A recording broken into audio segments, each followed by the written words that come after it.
Okay,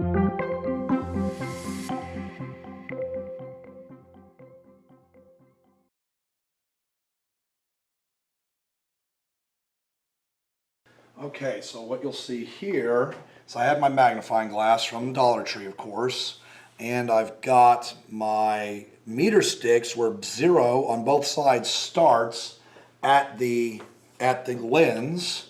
And so I'm going to choose different distances to try and find a image. And one of the first things you need to make sure that your kids know is, and I don't know how you can tell this to them or hint them at it without saying it directly, but if I put this too close, then no image will actually form anywhere.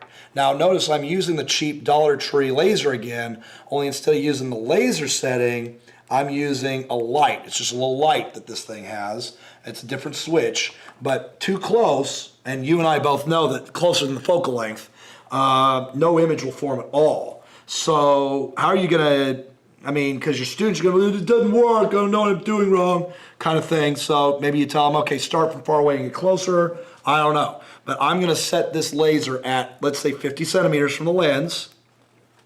And I'm going to move the card until I see the image of that little LED. I know it's the image when it's as sharp a picture as it can be.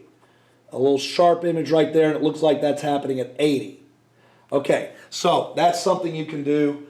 If you want to spring a little bit more money, pay $3 at Harbor Freight Tools. You can use one of these. It has several little lights in it. If I put that at 50, then I can see the image. I hope you're seeing this. That's the image of that little light right there. And I even have a triangle-shaped one so that when the triangle points up, the image points down, so I can show them an inverted image. But that's not the purpose of this lab. The purpose of this lab is just to try different object distances and then measure image distances based on those object distances. And then you can get a shaving mirror if you'd like. This one is supposed to stick to a surface like this candy box here.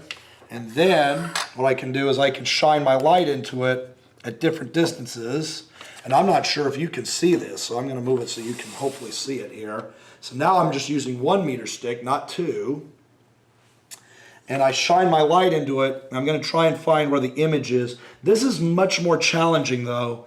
And the reason it's much more challenging is because both the light and the card are on the same side. So you can't block the light with the card.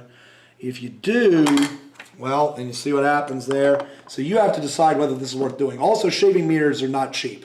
They might come in at the cheapest at about $5 a piece.